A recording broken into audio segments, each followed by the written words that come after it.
नमस्ते, माझ्या यूट्यूब चॅनलमध्ये मी तुमच्या सगळ्यांचं स्वागत करते। तर आज बघा मी बनवते रव्याचा उत्तप्पा।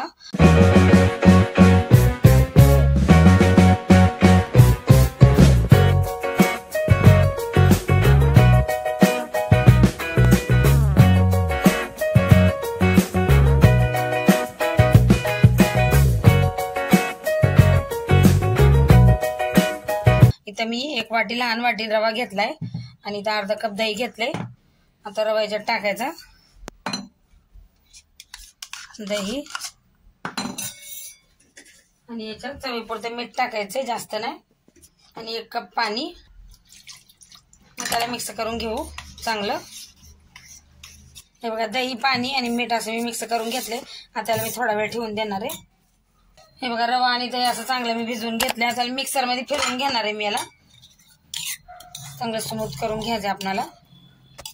इथे बघा थोडासा खास सोडा घेतलाय मी, आता पण टाकून आता आपल्याला हे मस्त मौसूद हे करून घ्यायचे, मिक्सरला फिरून घ्यायचे। हे बघा ते टोपात होते मी,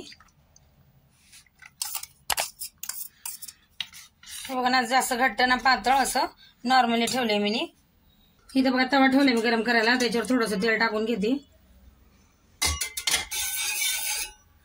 आणि आता इथे वाटीने मी टाकून घेणार आहे। हे बघा आता मी तव्यावर टाकून घेतले। आता याच्यावर मी टाकणार आहे बारीक चिरलेली कोथिंबीर आणि हिरवी मिरची आणि चिमूटभर लाल मिरची घेतली, थोडीशी अशी जाडसर वाटून। बारीक चिरलेला कांदा आहे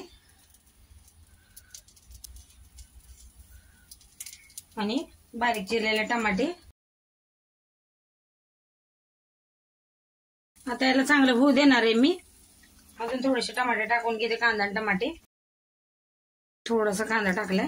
हे बघा आता याला मी पालटून घेते इकडून चांगलं, आणि इकडून पण असं शेकून घेणार आहे, हलकस, जास्त नाही। हे बघा आता पलटून घेते मी याला पण। हे बघा किती मस्त शेकले इकडून पण। आता मी काढून घेते आणि बाकीचं असं बनवून घेणार आहे। हे बघा आता दुसरं पण टाकून घेते मी। याला आता थोडंसं हलकस असं होऊ देणार आहे, मग त्याच्यावर कांदे टमाटे टाकणार। हे बघा आता हलकस शेकून घेतलं। आता इथे मी कांदे आणि टमाटे आणि मिरची सगळं मिक्स करून घेतलंय। आता आपण टाकून देऊ ह्याच्यावर, सगळं असं मिक्स केलंय चांगलं मस्त। आणि आता थोडीशी कोथिंबीर आणि याच्यावर थोडीशी चिमूटभर लाल मिरची, बस। आता याला चांगलं शेकून घेणार आहे मी, मग पलटणार आहे। हे बघा दुसरा मी चांगला असा शेकून घेतलाय उत्तप्पा, आता काढून घेते मी। हे बघा तयार आपला गरमागरम उत्तप्पा नारळाच्या चटणी संग, एकदम मस्त।